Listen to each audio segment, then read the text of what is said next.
신약성서 사도행전 26장 1절에서 23절 말씀입니다.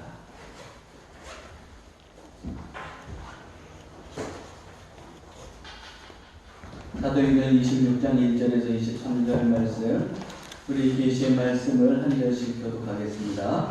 아그리빠가 바울에게 이르되 너를 위하여 말하기를 네가 내게 허락하노라 하니, 이에 바울이 손을 들어 변명하되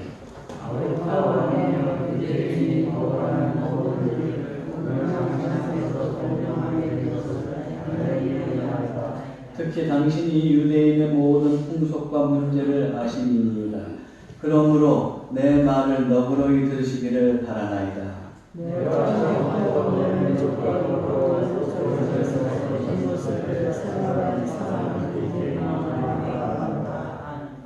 일찍부터 나를 알았으니 그들이 증언하려 하면 내가 우리 종교의 가장 엄한 판을 따라 바리새인의 생활을 하였다고 할 것이라.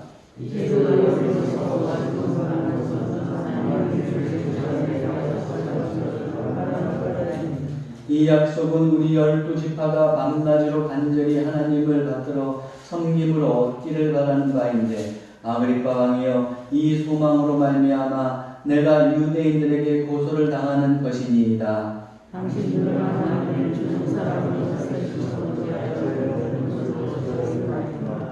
나도 나사렛 예수의 이름을 대적하여 많은 일을 행하여야 될 줄 스스로 생각하고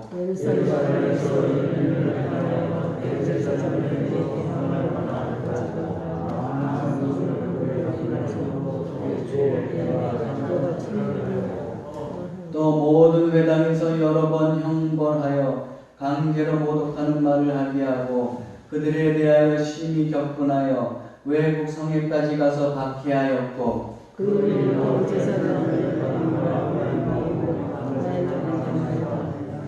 왕이여, 정오가 되어 길에서 보니 하늘로부터 해보다 더 밝은 빛이 나와 내 동행들을 둘러 비추는지라.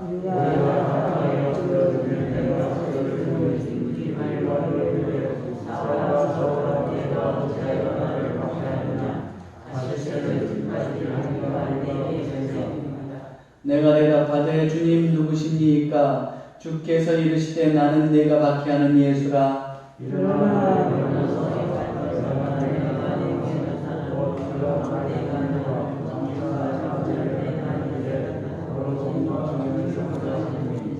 이스라엘과 이방인들에게서 내가 너를 구원하여 그들에게 보내어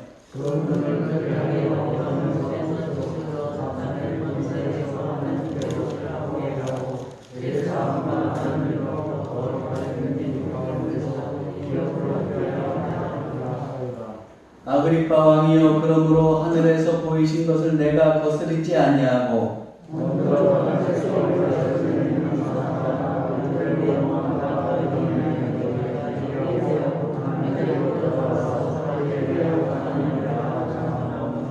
유대인들이 성전에서 나를 잡아 죽이고자 하였으나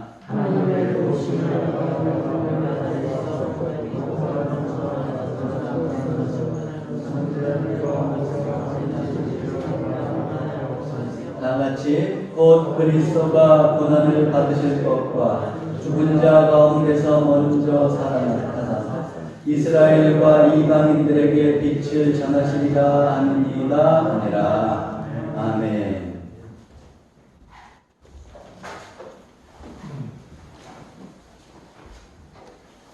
한 회사에서 30여 년을 근무한 한 가장이 있었습니다. 그가 다니던 회사는 경영난을 이유로 갑작스럽게 그에게 명예퇴직을 통보했습니다. 저녁 식사 때 이 남자는 가족들에게 웃으면서 말했습니다. 잘 된 거야. 이제야 속이 후련해. 내가 지금까지 회사 다니느라고 얼마나 아무 일도 못하고 살았어. 이제 가족들하고 더 많은 시간을 보내고 내가 하고 싶은 취미생활도 이제 즐기면서 살 거야. 잘 됐어. 이렇게 말했지만 그 말은 거짓말이었습니다. 30년이나 몸담은 곳에서 떠나게 된 그 남자는 심한 우울감을 겪어야 했습니다. 가족들하고 여행도 다녀왔어요. 그리고 운동도 시작했습니다. 남자는 겉으로 보기에는 명랑한 척했지만 점점 더 우울감이 심해져 갔습니다. 그렇게 남자가 퇴직하고 3개월 지났을 때 그 남자의 54세 생일을 맞아서 그의 아내와 대학교 다니는 딸이 이제 작은 생일 파티를 열어줬습니다. 남자의 얼굴은 활짝 웃고 있었지만 여전히 마음은 먹구름이었습니다. 그런 남자에게 아내가 봉투를 꺼냈어요. 그래서 봉투 속에서 뭔가를 꺼냈습니다. 뭘 꺼냈을까요? 돈이 아니에요. 한 장의 종이를 꺼냈습니다. 이 종이를 꺼내서 남편한테 주면서 이렇게 말했어요. 여보, 당신 생일을 맞이해서 우리가 특별한 선물을 준비했어요. 그러고 보니까 그 종이에는 아내가 이제 손으로 정성스럽게 쓴 그 글이 있었는데 제목이 뭐였느냐? 그가 54세 생일이니까 남편이 자랑스러웠던 일 54개 해서 54가지를 적어놓은 겁니다. 그리고 또 대학생 딸이 내민 종이에는 아빠에게 고마웠던 54가지 해가지고 빽빽하게 적혀 있었어요. 이 글을 읽는 동안 이제 그 남자는 눈물을 멈출 수가 없었습니다. 그리고 별거 아니고 억만금이 든 것도 아닌데 그 종이에 적혀있는 그 글을 읽으면서 그동안에 자신이 가지고 있던 마음에 품고 있던 안 좋았던 생각 이런 것들은 다 사라지고 새로운 결심을 할 수 있었다고 합니다. 이 남자의 회사는 그를 명예퇴직시키고 기업에서 지웠지만 그의 아내와 딸은 그와 함께했던 일들을 기억하여 그를 기념하고 축하해 주었기 때문에 그는 새로운 희망을 본 것이죠. 사람은 누군가에게 기억되고 또 누군가로부터 부름을 받을 때 존재의 의미를 느끼게 됩니다. 그래서 여러분들도 다 아시겠지만 그 김춘수 시인의 꽃이라는 시 있죠? 내가 그의 이름을 불러주기 전에는 그는 다만 하나의 몸짓에 지나지 않았다. 내가 그의 이름을 불러주었을 때 그는 나에게로 와서 꽃이 되었다. 내가 그의 이름을 불러준 것처럼 나의 이 빛깔과 향기에 알맞은 누가 나의 이름을 불러다 그에게로 가서 나도 그의 꽃이 되고 싶다. 우리들은 모두 무엇이 되고 싶다. 너는 나에게, 나는 너에게 잊혀지지 않는 하나의 눈짓이 되고 싶다.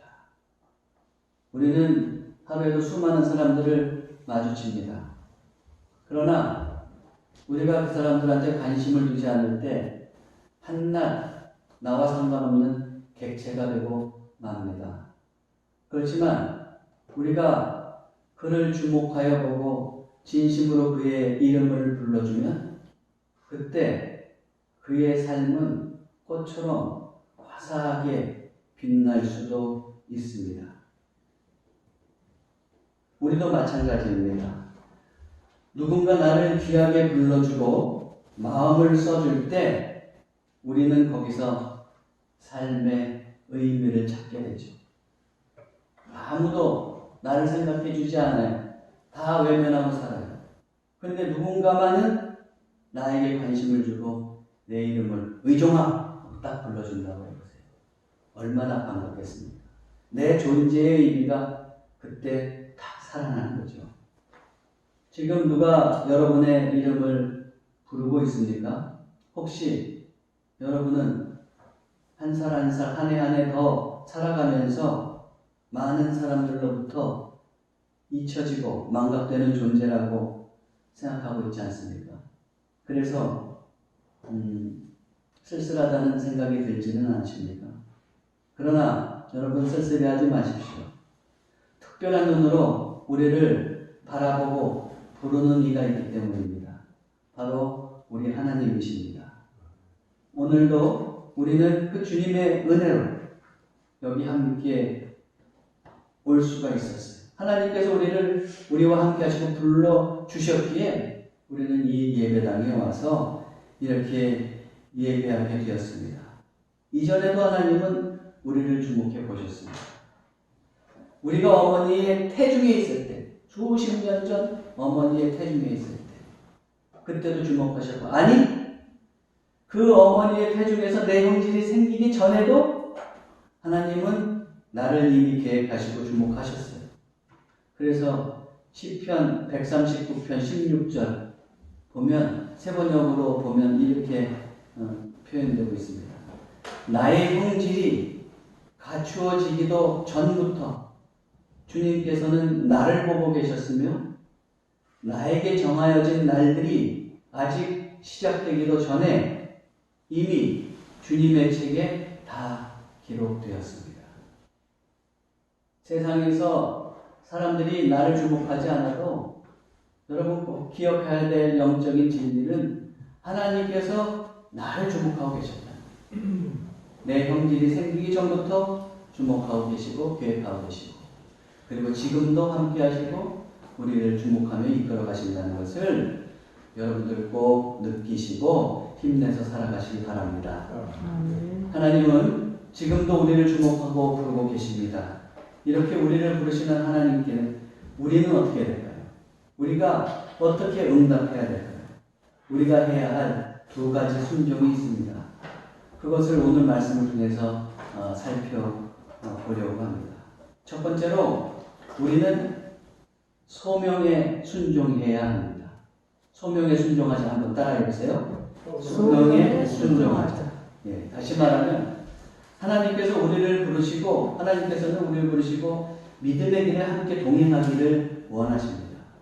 이것에 순종해서 우리가 그 믿음의 길을 걸어가야 합니다. 오늘 말씀은 가이사랴 로마 총독의 관저에서 사도 바울이 이제 아그리빠 왕이 입회한 가운데 자신을 그 변호하는 내용을 기록하고 있습니다. 그동안 사도 바울은 어떻습니까? 이 가이사랴 총독의 관저에서만 2년이 넘게 지금 억류되어 있어요. 그동안에 총독도 한번 바뀌었습니다. 벨릭스에서 베스토로 바뀌었어요. 그리고 베스토로 바뀌자 이제 아그리빠 왕이 인사차 이 가이사랴로 내려온 것이죠. 그때 이 베스토가 자기의 고민거리 하나를 이야기합니다. 바울이라고 하는 사람이 지금 구류되어 있는데 유대인들은 자꾸 고발을 하지만 고소하고 고발하지만 아무리 찾아봐도 그에게서 죄를 찾을 수가 없습니다. 근데 이 바울은 로마 총독에게 가서 그 총독의 법정에서 재판을 받겠다고 합니다. 그래서 이제 앞으로 곧 가야 되는데 가려고 하면은 이 그의 죄목을 적어서 보내야 되는데 도저히 죄목을 적어서 보낼 게 없습니다. 아그리빠 왕이시여, 당신은 이런 일에 유대 사정에 더욱더 밝으시니까 한번 좀 바울을 만나보시는 게 어떻겠습니까? 하고 이렇게 지금 부탁을 한 거죠. 그런데 이 아그리빠도 바울에게 관심이 많았던 것 같아요. 그래서 이제 그 신문하는 자리에 참석하게 됩니다. 그리고 바울에게 아그리빠 왕이 이제 변명할 기회를 줬어요. 이때 바울은 자신을 변명하며 간증하게 되는데 그것이 바로 오늘 본문의 내용이죠. 바울은 아그리빠 왕에게 예의를 갖춰서 인사하고 그리고 아그리빠 왕이 이제 풍속과 문제를 잘 알고 있으니까 유대인의 풍속과 문제를 잘 알고 있으니까 자신의 말을 너그럽게 들어달라고 합니다. 그리고 이어서 자신은 바리새파 중에 유대 여러 파들이 있는데 그 중에서도 엄한 바리새파 생활을 했음을 밝힙니다. 그리고 나서 뭐라고 하느냐? 자신이 이렇게 계속해서 신문을 받고 재판을 받게 된 것은 조상 때부터 내려오는 하나님의 약속을 믿었기 때문이라고 합니다. 6절에 보면 뭐라고 되어 있어요? 이제도 여기 서서 신문 받는 것은 하나님이 우리 조상에게 약속하신 것을 바라는 까닭이니 하나님께서 약속하신 것이 있는데 자기가 그것을 바랬다는 거예요. 그것 때문에 신문 받는 거예요. 그럼 하나님께서 약속하신 게 뭘까요? 우리 오늘 본문에서는 그것에 대해서 구체적으로 설명하지 않습니다. 분명하지 않지만 우리는 그동안 바울이 자신을 변호할 때 한 말을 보건대 그것은 부활에 대한 소망임을 우리가 알 수가 있습니다. 그는 예루살렘 공회에서 재판을 받을 때 자신이 재판받는 이유가 부활 때문이라고 분명히 얘기했어요. 사도행전 23장 6절. 바울이 그중 일부는 사두개인이요 다른 일부는 바리새인인 줄 알고 공회에서 외쳐 이르되 여러분 형제들아 나는 바리새인이요 또 바리새인의 아들이라. 죽은 자의 소망 곧 부활로 말미암아 내가 신문을 받노라 그랬잖아요. 자기가 부활을 소망하고 부활을 전했다는 것 때문에 신문을 받는다고 분명히 얘기했어요. 그것뿐만 아니라 가이사랴 재판정에서도 또 이렇게 얘기했어요. 24장 15절에 보면 그들이 기다리는 바 하나님께 향한 소망을 나도 가졌으니 소망을 가졌는데 그 소망이 뭐예요? 곧 의인과 악인의 부활이 있으리라 하느니라. 그러므로 사도 바울이 지금 하나님께서 약속하신 그 소망을 붙들고 있는데 그 소망은 부활을 전하다가 자기가 지금 신문 받는다는 것을 우리는 분명히 알 수가 있습니다.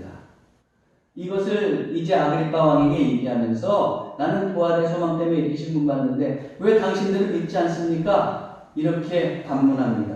8절에서 그래서 이렇게 얘기하는 거예요. 당신들은 하나님이 죽은 사람을 살리심을 어찌하여 못 믿을 것으로 여기시나이까? 죽은 사람을 살린다는 건 뭐예요? 죽었던 예수님을 살린 것을 얘기하는 거죠. 그렇게 해서 부활하신 것을 왜 못 믿을 거로 여깁니까? 그러면서 하기는 나도 과거에는 믿지 못했습니다. 그러면서 이제 기독교인을 핍박하다가 다메섹 도상에서 예수님을 만난 사건을 간증합니다. 그런데 우리가 다메섹 도상에서 사도 바울이 예수님을 만나는 사건은 앞에서도 사도행전 9장에서 그리고 22장에서도 봤어요. 그랬죠? 객관적으로 만나는 사건을 기록하고 있는 건 9장이고 22장에서는 사도 바울이 공회에서 이제 자기를 변호하면서 간증을 했어요. 오늘도 똑같은 내용을 간증하게 됩니다. 우리는 이미 그 내용을 다 살펴보았기 때문에 중복되는 내용은 조금 피하면서 이제 사도 바울이 이 간증을 통해서 조금 더 첨가된 내용 그것을 중심으로 해서 이제 여러분들에게 말씀을 전하려고 합니다. 바울은 이제 기독교인들을 잡아들이려고 다메섹으로 향해 가는 도중에 밝은 빛을 보고 엎드러지죠. 이때 한 소리가 들려옵니다. 어떤 소리예요? 14절 보세요. 우리가 다 땅에 엎드러지네 내가 소리를 들으니 히브리 말로 이르되 사울아 사울아 네가 어찌하여 나를 박해하느냐. 여기까지는 똑같이 옛날 본문에도 다 이전 본문에도 나와 있는 겁니다. 그런데 거기에 덧붙여진 내용이 있어요. 가시체를 뒷발질하기가 내게 고생이라 그랬어요. 가시체란 뭐냐? 헬라어 켄트론 이거는 채찍으로 사용되는 이렇게 앞쪽에 꼬챙이가 달린 막대기입니다. 짐승을 이제 앞으로 가게 하기 위해서 치는 거예요. 오늘 우리 성경에도 보면 여러분들 가진 성경을 보면 그 가시체 앞에 1번 이렇게 되어 있을 겁니다. 그리고 성경 밑에 보면 이렇게 써놓았을 거예요. 가축을 앞으로 몰기 위한 끝이 있는 뾰족한 막대기 이렇게 해설이 각주가 달려 있을 겁니다. 그러니까 아마도 그 당시에는 이제 뾰족하게 이렇게 달아가지고 채찍으로 치기도 했겠지만 이 짐승을 좀 찔렀던 것 같아요. 그러면서 앞으로 가게 이렇게 이제 송아지나 뭐 당나귀나 말이나 이렇게 채찍으로 썼던 것 같아요.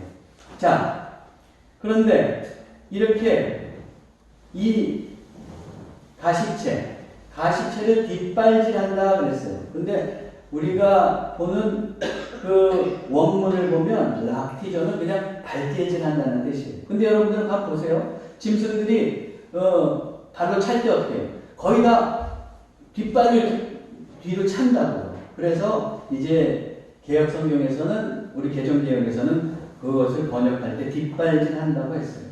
자, 그럼 여러분 한번 상상해 보세요. 주인이 이렇게 뒤에 서 있고 앞에 당나귀나 소가 있어요. 그래서 이제 앞으로 가게 하기 위해서 찌르거나 때리는 거예요. 그런데 이 녀석이 버텨요. 그럼 더 세게 때리거나 찌르겠죠. 그런데 이놈이 버티다가 어떻게 하냐면 뒷발질을 하는 거예요. 뒷발질을 하다가 그 발에 그 락티죠. 그 가시체가 딱 닿아가지고 뾰족하게 된 송곳처럼 된 꼬챙이가 닿는다고 해서 얼마나 아프겠어요? 아프겠어요? 아프겠어요? 아프죠? 예? 그거예요. 여기서 그 예수님께서 사도 바울에게 하시는 말씀이 하시고자 하는 것은 바로 이런 겁니다. 너 나의 부름에 순종하지 않고 거절해봐야 짐승이 주인의 가시체를 발로 차다가 발이 아픈 것처럼 너만 손해다. 그러니까 더 속히 내 부름에 순종해라. 이런 말이라고 우리는 이제 좀 부연해서 설명해 볼 수가 있습니다. 자, 우리는 여기서 바울을 향한 예수님의 음성이 뿐만 아니라 우리를 향한 주님의 음성도 들어야 합니다. 그건 뭐예요? 내가 너를 부를 때 순종하여 그 부름에 응답해라. 나와 같이 가자. 너 그렇게 안 가면 너만 손해야, 너만 고생이야 하는 그 주님의 음성을 들을 필요가 있습니다. 우리는 지금 예배당에 나와서 예배하고 말씀을 듣고 있습니다. 이것은 그저 내 결정으로만 된 것이 아니에요. 하나님의 부르심이 먼저 있었기 때문에, 그런 부르심의 은혜가 있었기 때문에 우리가 여기에 올 수 있었던 겁니다. 우리가 또한 믿음 생활을 하고 믿음의 길을 걸어갈 수 있는 것도 그냥 내가 나 혼자 선택해서 된, 그런 주체적으로 선택해서 된 일이 아니에요. 먼저 하나님께서 우리에게 손을 내미시고 우리에게 은혜를 베푸셔서 우리를 초청하셨기 때문에, 그런 하나님의 은혜가 있었기 때문에 우리는 믿음으로 응답하고 이렇게 믿음의 사람이 될 수 있었던 겁니다. 그러므로 우리가 꼭 기억해야 될 것이 있는데, 내 선택이 먼저가 아니에요. 그 이전에 우리에게는 하나님의 은혜가 먼저 있었습니다. 하나님의 은혜가 먼저 있었어요. 그래서 그것을 신학적인 용어로 뭐라고 그러냐면 선행 은총이다, 이렇게 얘기해요. 선행 은총. 항상 은혜가 먼저예요. 은혜가. 하나님의 은혜가 주어지고 우리가 하는 일은 믿음으로 응답하는 것이죠. 하나님의 은혜가 없이는 우리는 믿음의 사람이 될 수 없습니다. 이것을 기억해야 합니다. 하나님의 은혜가 먼저요, 우리의 믿음은 그 다음입니다. 이렇게 하나님께서 우리에게 은혜를 주시고 우리를 은혜로 부르셨어요. 이게 얼마나 큰 영광입니다. 우리는 육적인 존재이고 무지해서 영적인 것, 천국의 실상에 대해서 잘 알지 못해요. 모르자는 걸 안 가봤는데, 그리고 육을 입고 그냥 보이는 세계를 살아가기 때문에 영적인 실제에 대해서도 잘 모른다. 그런데 하나님께서 먼저 다가오십니다. 그리고 또 당신의 독생자 예수 그리스도를 보내주셔서 어떻게 해요? 믿음의 도리에 대해서, 구원의 도리에 대해서 알려주시고 천국에 대해서 알려주셨어요. 그래서 이제 우리는 어떻게 되는 겁니까? 천국에 대해서, 그리고 구원과 영생에 대해서 이제 어렴풋이나마 알게 되는 겁니다. 이렇게 이제 우리가 하나님의 그 부르심으로 구원의 문이 열리고 천국과 부활을 향한 길이 펼쳐졌습니다. 그러면 우리는 어떻게 돼요? 거기에 바로 그 부르심에 어떻게 해야 될까요? 순종하고 응하고 그리고 주님과 더불어서 그 믿음의 길을 걸어가야 되는 거죠. 하나님은 만약에 그런데 우리가 가지 않는다고 해도 하나님은 놓아주시지 않을 거예요. 그리고 그때 가시체를 드실 겁니다. 우리가 미워서? 아니에요. 우리를 어떻게든지 사랑해서 우리를 당신의 나라의 자녀로 삼으려고 당장엔 아프더라도 가시체를 드는 거예요. 그래서 우리가 발길질을 할 때 고통을 주시죠. 그렇지만 그 사랑의 매를 통해서 우리 자신이 하나님의 사랑의 나라에 다시 돌아올 수 있도록 하나님께서는 그 가시체로 역사하시는 것이죠. 제가 젊을 때 이제 신학교 다닐 때 일이에요. 보면은 신학교 들어와가지고 학교에서 수업은 듣지 않고 매일 커피숍에서, 당구장에서, 오락실에서 사는 학생들이 일부 몇몇 학생들이 있었어요. 제가 아는 후배도 그렇게 살았어요. 왜 그랬을까요? 왜 그런지 아세요?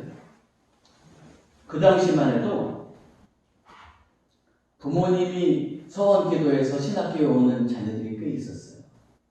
그런데 제 후배도 보니까 어떠냐면 부모님이 서원기도에서 신학교는 왔는데 자기가 목사 되는 게 부담스러운 거예요. 그래서 어떻게 하느냐 하면은 학교 수업을 안 듣는 거예요.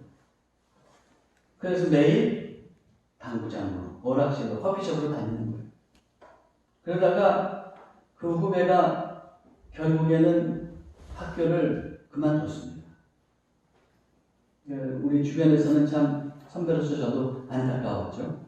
그리고 이제 그만두고 떠나갔는데, 그리고 나서 이제 한 10여 년이 지나고 제가 이제 목회 현장에 전도사로 나왔는데, 그때 다시 소문이 들려오기를 어떻게 됐냐면 그 후배가 신학교에 다시 입학했다는 거예요. 그리고 그 신학교를 잘 졸업하고, 그리고 지금은 또 목회를 잘하고 있다는 그런 소리를 들었습니다. 물론 이렇게 한번 거절했다가 다시 돌아와서 목회를 잘한다 그러면 간증거리는 되겠죠. 그래서 좋겠지만 여러분 한번 생각해 보세요. 그 후배가 그렇게 부담돼서 이제 모든 걸 때려치고 그 10년 동안 유랑했을 때 그 시간이 어땠을 것 같아요? 우리가 보지 않아도 비디오잖아요. 뻔하게 정말 그 짐승이 가시체를 뒷발질하는 것처럼 고생했을 거예요. 그러나 하나님께서 그를 사랑하셔서 그것을 통해서 다시 돌아오게 하신 거죠.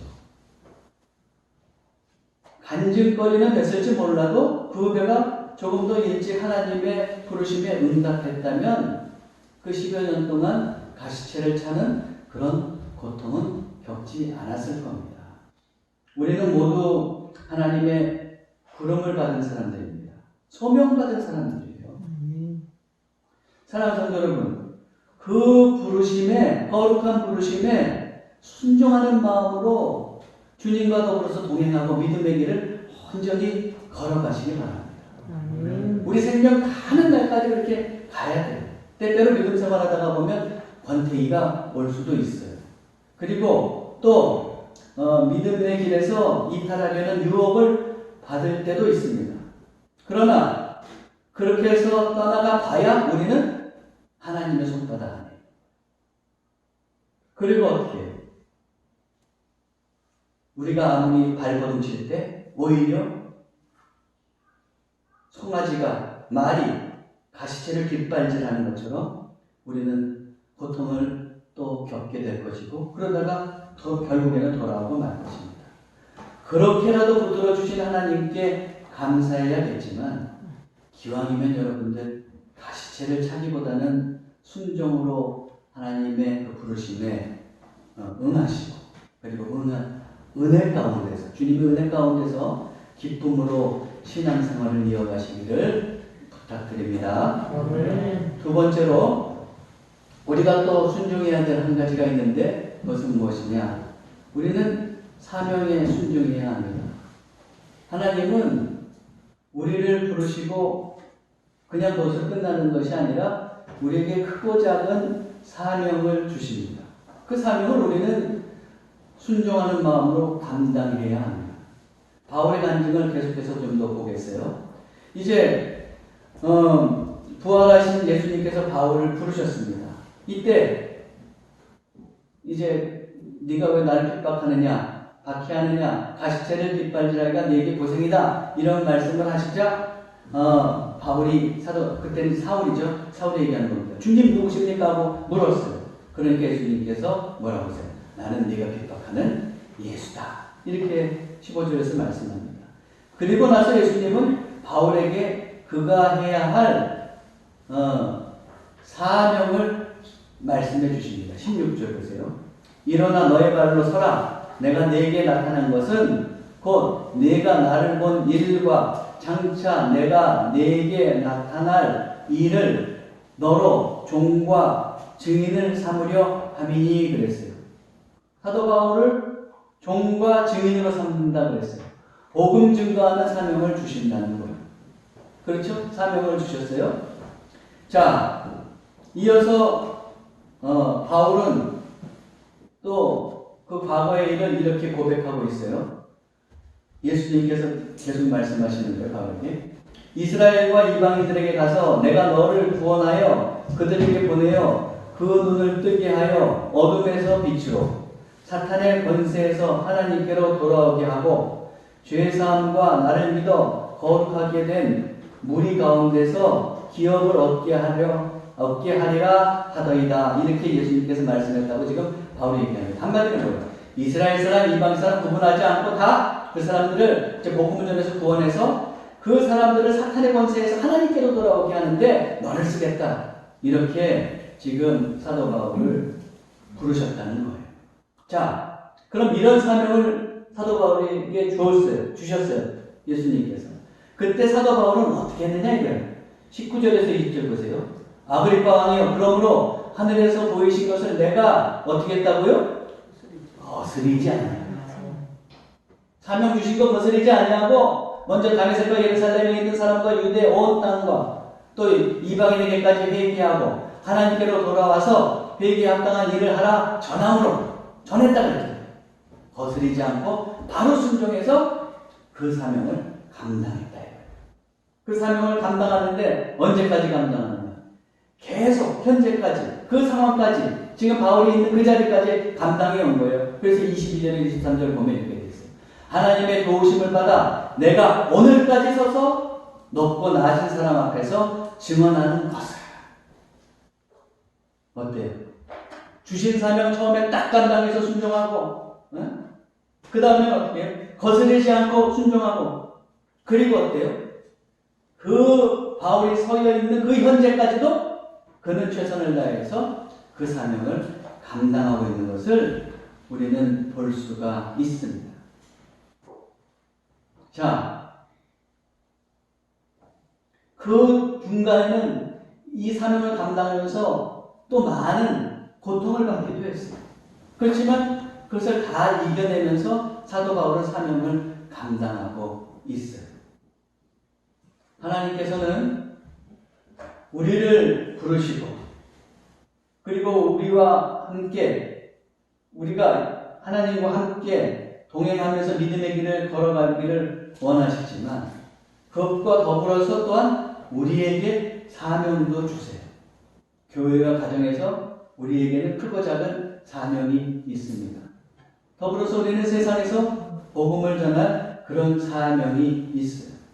그래서 우리는 깨닫고 우리도 거절하지 말고 순종하며 그 사명을 감당해 가야 합니다. 여러분, 사명이라고 하니까 무겁고 힘들다는 생각이 드십니까? 그런 생각이 들 수 있죠. 그러나 절대 감당하고자 하면 힘들지 않아요. 왜냐하면 하나님께서 주시는 능력으로 우리는 그것을 감당해 가기 때문입니다. 예수님께서 이렇게 말씀하셨어요. 마태복음 11장 28절에서 30절. 수고하고 무거운 짐진 자들아 다 내게로 오라. 내가 너희를 쉬게 하리라. 그랬죠? 주님께로 오면 다 우리가 평안을 얻을 수가 있는 거예요. 예수님의 부르심이죠. 소명이죠. 우리 가야 돼요. 근데 그것으로 끝나지 않아요. 또 뭐라고 그러시냐 예수님께서. 나는 마음이 온유하고 겸손하니 나의 멍에를 메고 내게 배워. 멍에를 메라 그랬죠. 멍에. 네? 우리는 그저 주님께로만 가는 것이 아니라 또 주님께서 지어주시는 멍에를 메요. 그 멍에가 뭐예요? 하나님께서 우리에게 주시는 사명. 그 멍에를 메야 돼. 자, 근데 멍에를 메고 내게 배우라 그러면서 뭐라고 했어요? 그리하면 너희 마음의 쉼을 얻으리니 이는 내 멍에는 어떻다고요? 내 멍에는 쉽고 내 짐은 예. 보셨죠? 멍에 그 사명이 엄청 무겁고 힘들 줄 알았는데 주님께서 그런다고. 그 멍에가 쉽다, 가볍다, 할 수 있다 이 말씀이에요. 왜 멍에가 쉬워요? 그 멍에를 나만 짊어지는 것이 아니고 하나님께서 함께 짊어지시기 때문에 쉬운 거예요. 우리나라 멍에는 이거예요. 그림에서 보는 거죠.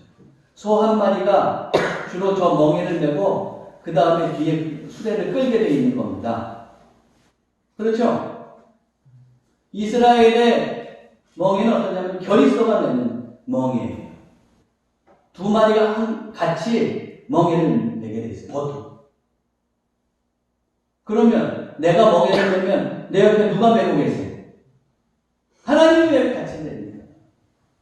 그러니까 하나님하고 나와 같이 멍에를 메면 누가 더 힘써주세요? 누가요? 하나님이 힘써주시죠. 그래서 우리 집은 가벼운 거예요. 우리가 충분히 감당할 수 있는 겁니다. 여러분, 우리가 그래서 멍에를 사명을 감당하려고만 하면 하나님께서 능히 감당할 수 있는 그런 능력을 우리에게 주세요. 그러므로 아이고 힘들어, 아이고 못해 이렇게 얘기하지 마시고 예전에 우리 교회에 한 번 오셨던 서영수 목사님 기억하시는 분 있었죠? 충청도 예산에 안골에 있는 목사님, 몸 반쪽이 불편하신 목사님 기억나시죠? 그 목사님을 얼마 전에 이제 찾아뵀어요.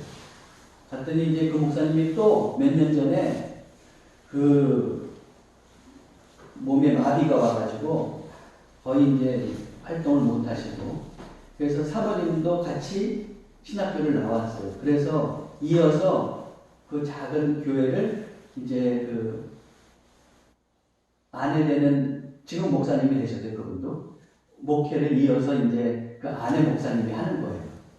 자, 근데 목회를 할 뿐만 아니라 그 이름이 김진희 목사님인데 그 목사님이 서 목사님을 다 돌봐야 돼요. 그래서 재활 치료 받으면은 이제 부축해서 병원도 가야 되고 그러는 거예요. 근데 그 서영수 목사님이 이 뼈가 통뼈. 얼마나 그렇게 옮기고 그러니까 힘들겠어. 그리고 옮기고 그러다가 뭐냐면 허리가 다 그냥 디스크가 오고 그런 거예요. 그래서 막 이제 남편한테 힘들다는 얘기를 했는데 거기서 그런 말씀을 하시더라고요. 그렇게 얘기하니까 그 서영수 목사님이 힘들다고 그러지 마라. 남들도 다 그 정도는 해. 그랬다는 거예요. 정신이 번쩍 들더래. 그 남들도 다 그러는데 보니까 다 남들도 다 보니까 사정은 다르지만 다 힘들게 살더라는 거죠. 그래서 그래 할 수 있겠네. 그렇게 생각하고 힘들다는 말 없이 한다. 그런 얘기를 들었는데 물론 이제 그 사모님이 워낙에 마음이 또 곱고 그렇기 때문에 하는 것도 있지만 여러분 힘들다고 하면 못하는 게 힘들다. 그러나 감당할 수 있다. 그러면 감당할 수 있어요. 이렇게 감당하는 사람들도 있는데 우리가 하나님께서 주신 사명을 힘들다, 못한다. 그럴 필요가 있겠습니까? 더불어서 우리 하나님의 사명을 감당할 때는 하나님께서 옆에서 같이 멍에를 메주시는데 우리가 왜 감당할 수 없겠어요? 여러분, 하나님께서 사명을 주시면은 기쁨으로 그 사명을 감당해 가시기 바랍니다. 얼마 전에 그 일본에서 아베 총리가 그 총에 맞아서 살해된 경우 사망한 사건 우리가 봤잖아요. 근데 그 총 쏜 사람, 그 사람이 이제 진술하기를 뭐라고 했냐면 자기 어머니가 통일교회에 빠졌는데 아베 총리도 통일교회를 지금은 후원한다. 그래가지고 아베를 총으로 쐈다 그렇게 얘기했어요. 그만큼 어떻게 보면은 통일교가 일본에서는 큰 영향력을 발휘하고 있는 것 같아요. 근데 이 통일교가 어떻게 그렇게 일본에서 큰 영향력을 발휘하고 정치계를 이렇게 좌지우지할 정도냐? 1960년대 문선명이가 30대 한 청년을 골라가지고 사명을 줬어요. 너 일본 가서 통일교를 전해. 성스러운 명령을 해요. 그리고서 어떻게 했냐면 문선명이가 딱 일본까지 가는 배상만 줬어요. 교통비만 줍니다. 그리고 거기서 살아남아서 이 통일교를 꼭 전해라. 그래가지고 그거 가지고 밀항을 했습니다. 부산에서. 밀항을 해가지고 15노세키에 내려가지고 동경까지 간 거예요. 근데 거기 가보니까 돈이 다 떨어졌잖아요. 그러니까 어떻게 하냐면 시부야 공항에서 노숙하는 겁니다. 노숙하면서 얻은 겁니다. 그러다가 그 공원에서 산책하는 한 여인을 만났어요. 그래서 그 여인한테 그 사람한테 복음이겠지. 이 통일교였잖아. 그래갖고 그 여자가 믿었어요. 그 통일교 신자 1호가 됐어요. 그 여자하고 결혼했습니다. 결혼하니까 뭐가 생겨? 집이 생기잖아요. 거처가 생기잖아요. 그 여자 살던 집이죠. 그 집에 가가지고 거기서 이제 사람들을 전도해서 거기다가 모아놓고 가르치기 시작해요. 그때 이웃들이 있다가 저 집에서 자꾸 이상한 사람이 와가지고 뭐 이상한 거 가르친다고 해서 경찰이 와서 조사하는 데 보니까 밀항자예요. 그때는 아마 그 한국에서 일본으로 밀항하는 사람들이 많았던 거예요. 그러면은 이 오무라 수용소에다가 가뒀다가 인원수가 적정하게 차면은 다시 강제로 송환하고 그랬다고 합니다. 그래가지고 거기 갇혀있는데 거기 수용소에 갇혀가지고 곰곰이 생각해보니까 내가 그래도 이 문선명 교주의 그 성질을 갖고 여기까지 왔는데 그냥 돌아갈 수 있나? 안 되겠다. 그래서 머리를 쓴 거예요. 그래가지고 자기 눈썹 이런 걸 그냥 손으로 다 뽑았어요. 다 뽑고 어떻게 하냐면은 곪은 것처럼 보이려고 막 손에도 헌대는데 손발에. 그래서 손을 구부리고 의무실을 한 거예요. 내가 이거 며칠 전부터 자꾸 보니까 얼마 전부터 이렇게 눈썹이 다 빠지고 이 손발에 고름이 생기고 이게 손이 막 우그러드는데요. 그러니까 의료진이 딱 얘기 들어보니까 한센병인 것 같으니까 이거 이 한센병에 걸리는 사람이구나. 그래서는 이제 한센병 환자촌으로 이송을 하는 거죠. 거기는 근데 어떠냐 하면 가미시가 좀 상음하지는 않아요. 그래서 여기서 탈출해가지고 다시 도쿄를 돌아와요. 그리고 거기서 이 사람이 5년 동안에 5만 명을 정도해서 5만 명. 대학생, 유명한 연예인, 스포츠 스타, 심지어는 그 옛날에 그 다나카 수상이 있었잖아요. 다나카 수상이 이 후원회 회장 역할을 하기도 했습니다. 자, 30대의 한 사나이가 자기의 사명이 이 통일교를 전하는 거라. 그래서 이런 일도 벌이는데 이단도 그렇게 열심히 해. 정말 참 진리를 알고 살아가는 우리가 하나님께서 주신 사명이 있을 때 어떻게 해야 되겠어요? 못한다? 힘들다? 그러고 있어야 되겠어요? 하나님께서 옆에서 짊어져 주시는데 그 몸을 아니죠? 우리가 기꺼이 순종하면서 나에게 주어져 있는 내 형편에서 하나님께서 주신 사명, 그 사명을 온전히 또 감당하면서 살아갈 수 있어야 되겠습니다. 말씀을 정리하겠습니다. 참 그리스도인이라고 한다면 우리는 하나님께 두 가지를 순종할 수 있어야 합니다. 하나는 소명, 하나님의 부르심. 그래서 믿음의 길 나와 함께 가자 할 때 순종하면서 그 소명을 받아들일 수 있어요. 그리고 또 하나 우리 각자에게 주는 사명. 내가 그리스도인으로서 이 땅에서 하나님이 원하시는 해야 할 일, 그 일을 온전히 감당할 수 있어야 되겠습니다. 모쪼록 사도 바울처럼 사랑하는 성도 여러분, 하나님께서 들려주시는 소명과 사명에 온전히 순종하면서 참되고 아름다운 그리스도인의 길을 걸어가시기를 주님의 이름으로 축원합니다. 기도하겠습니다.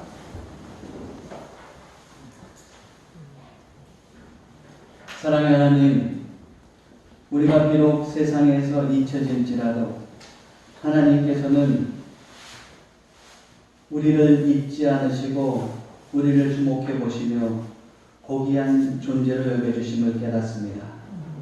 하나님께서 우리를 또 나를 고귀하게 여겨주심에 진정으로 감사드립니다. 하나님께서 나를 부르시고 함께 믿음의 길을 걸어가자 부르실 때 기꺼이 순종하게 하옵소서. 겸손히 주님 손 붙잡고 믿음의 길 걸어가게 하옵소서. 또한 하나님께서 나에게 사명을 주실 때 무겁다고 내려놓지 말고 기꺼이 짊어지고 가게 하옵소서. 그 멍에가 무거울 것 같지만 성령께서 함께해 주심으로 무겁지 않게 능히 감당할 수 있음을 깨닫고 온전히 그 사명 짊어지고 갈 수 있도록 인도해 주옵소서. 우리 주 예수 그리스도의 이름으로 기도하옵나이다.